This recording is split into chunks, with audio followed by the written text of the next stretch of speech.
Good morning to all the class 9 students. This is your second video of chapter number 2, in which we are going to discuss about what?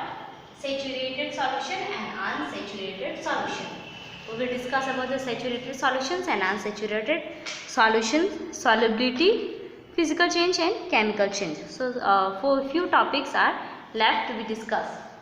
So, in the first video, we have discussed about what? We have discussed about our pure substances.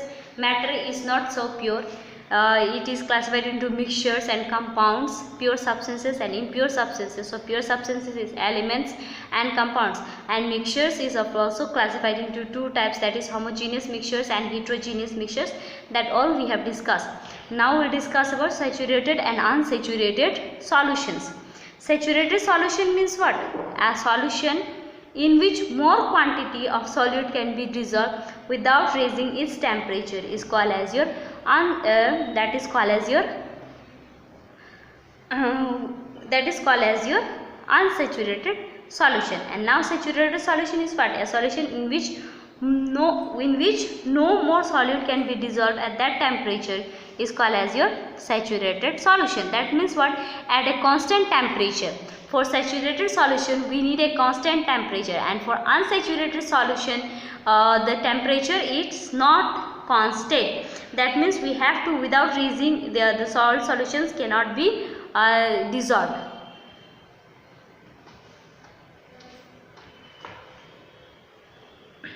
So that is the meaning of unsaturated solutions and saturated solution. A solution in which more solute can be dissolved at that temperature is called as your saturated solution. That means what?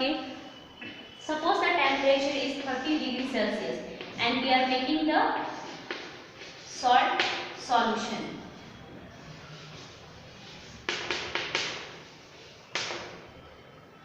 So, maintaining the temperature here 30 degrees Celsius, you have to maintain the temperature as a 30 degrees Celsius, and then of the water, and start adding their sodium chloride as your salt. Add sodium chloride. Start adding sodium chloride to the water. That means to start adding sodium chloride to the liquid, and then you stir it. With constant stirring, you will continuously add the sodium chloride to the water solution, that means to the liquid. Then you will observe that after some times, after adding and adding, you will be able to see some of the salts are deposited at the end of the beaker. That means at the end of the container, the solid components can be seen. When at the end of the containers the solid components are seen, then your saturated solution has been prepared. So in saturated solution the temperature has to be maintained. That means you have to take the temperature to be maintained, and you can maintain the temperature, and at that temperature you add the solid component to the liquid component, and then when you are able to see the solid component with your eyes, you filter the liquid component into another container, and that clear filtered is called as your saturated solution. So this is your saturated solution. So this is the way to prepare your saturated solution. A solution in which more solute can be dissolved at that same temperature is called as your saturated solution. So what is the effect of What is the effect of heat on saturated solution? If a saturated solution at a particular temperature is heated to a high temperature, then it becomes unsaturated solution. So in the unsaturated solution means what? We have to, the temperature is variable there. So if you raise the temperature, it will turn into an unsaturated solution. So if a saturated solution available at a particular temperature is cooled to a lower temperature, then some of them it dissolves, solids will separate out in the form of your solid crystals, and if it is cooled down, if we raise the temperature, then it will become an unsaturated solution, and if we lower down the temperature, it will cool down to become the crystal. So these are the effects of the saturated solution over the these are the effects of temperature over the saturated solutions. Means raising the temperature, it turns into an unsaturated solution, and cooling the temperature, that means lowering down the temperature, it will turn to become a solid crystal. That means it will turn to become the solid salt. It will turn into a crystal form of the salt.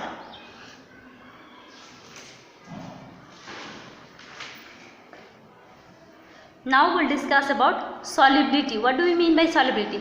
Solubility is nothing but it is the maximum amount of solute which can be added to 100 grams of a solvent, that means 100 gram of your water at a specific temperature is called as your solubility of the solute in that solvent. That is your solubility. That means what? Ki saturated solution which we are adding process, that adding process is called as your solubility. That means the solid components is soluble in the liquid, that phenomenon is called as your solubility. So the maximum amount of solute which can be dissolved in 100 grams of a solvent at a specific temperature is known as the solubility of that solute. Now what will be the effect of solubility? What is the effect of temperature and pressure over the solubility? So the effect of temperature and pressure over the solubility is that the solubility of solids in liquids usually increases or increasing the temperature and decreases on decreasing the temperature. So the solubility will increase on increasing the temperature and it will decrease on decreasing the temperature. That means if you increase the temperature, it will what? The salt will start mixing with the liquid component very quickly. That means it will increase its solubility. The solubility of solids in liquids remains unaffected by its pressure, and then the solubility of gases in liquids usually decreases on increasing the temperature and increases on decreasing the temperature. So these are some of the effects of temperature and pressure over the solubility. Now we will discuss about physical and chemical changes, which is your last topic of your chapter. Physical and chemical changes means physical changes we have early in junior classes also you have known what do we mean by physical change and what do we mean by chemical change. So physical change means what? In which no new substances are formed as called as your physical change, and chemical change where new substances are formed. So physical change and chemical change is what? No new substance is formed, and in chemical change new substances are formed.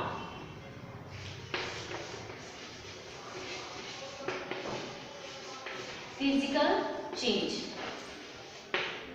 no new substance.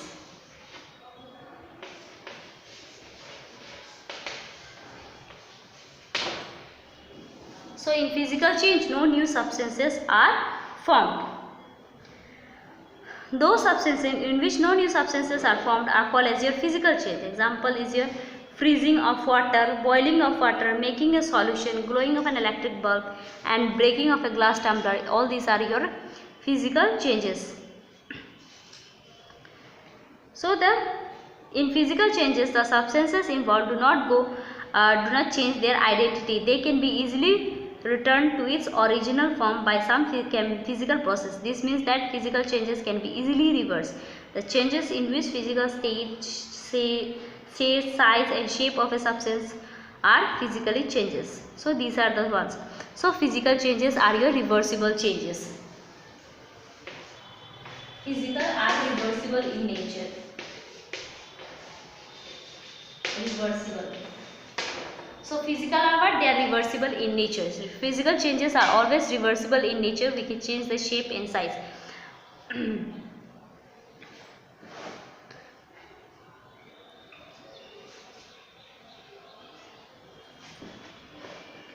Next is the melting point of ice to form water is a physical change because it can be rechanged. So formation of water to ice and ice to water is a physical change because it can be returned. The condensation of steam also is a physical change.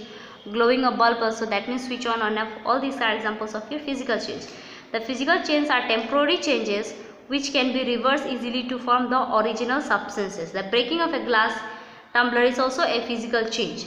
When a glass tumbler breaks, it forms many pieces. Each broken pieces of the glass tumbler is still a glass. So during the breaking of a glass tumbler, only the size and shape of the glass has changed, but no new substances has been formed. So that is why the breaking of a glass tumbler is a physical change. So tearing of a paper will also be a physical change because the paper remains self, the paper, but only the change is there is shape and size changes, but no new substance is formed. The paper is the paper itself. For that reason all these are your physical changes. So remember, in physical changes no new substance will be formed. It will return to its original form. The compositions of that one will be same. That is the main thing about the physical change.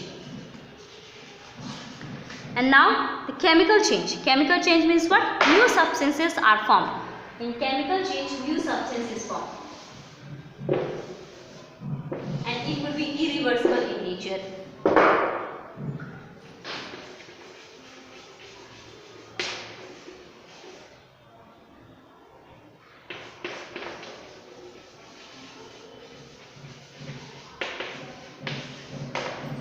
So in chemical changes, new substances are formed, and it is always irreversible in the nature, because in the chemical changes, new substances will be formed, and then it cannot be returned to its original form.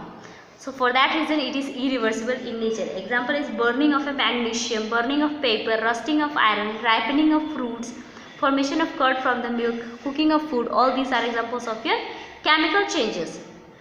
The chemical changes are permanent changes which are usually irreversible. So chemical changes are your irreversible changes. Now we'll discuss about separations of the mixtures. How can we separate the mixtures? So we can separate the mixtures by physical process also and by chemical process also. So some of the methods of the separations of the mixtures will be what? Mixtures of two solids, how can it be separations? Mixtures of liquids, gas, how can it be separated? And mixtures of gases, how can it be separated? So separations of mixtures of two solids. It can be separation by a suitable solvent also. So by the process called as your sublimation, direct heating. That means when a solid component is heated, it will directly change into the gaseous state. That process is called as your sublimation. So solid components can be separated by the process called as your sublimations. By the process of your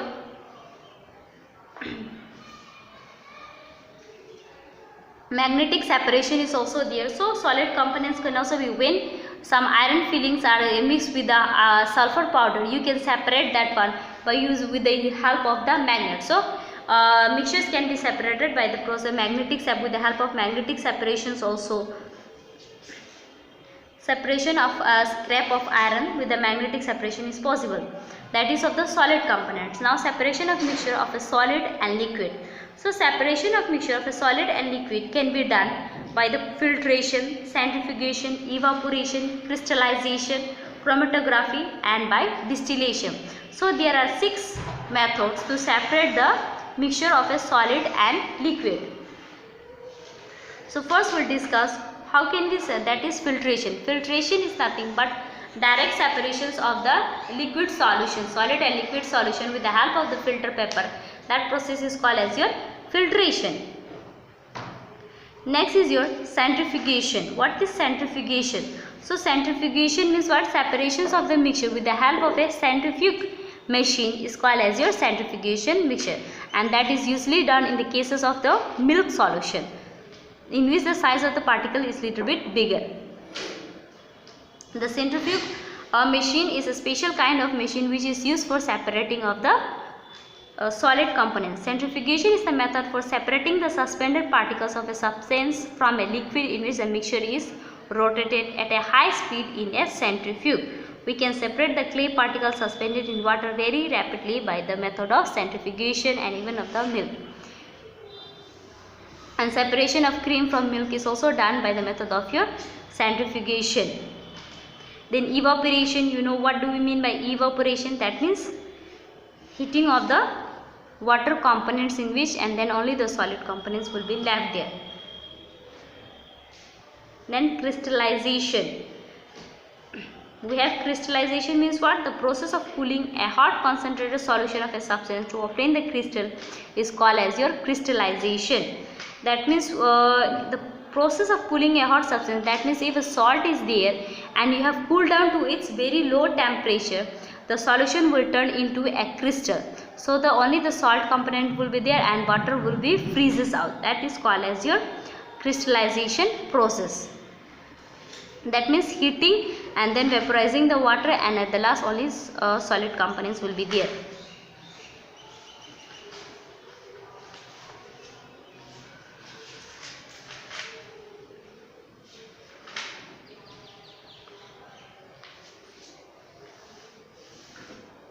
Now separation by the chromatography. Chromatography is what?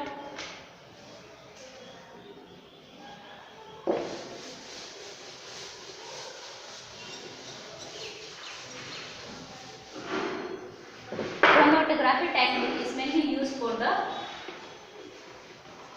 separation of the colored components. That means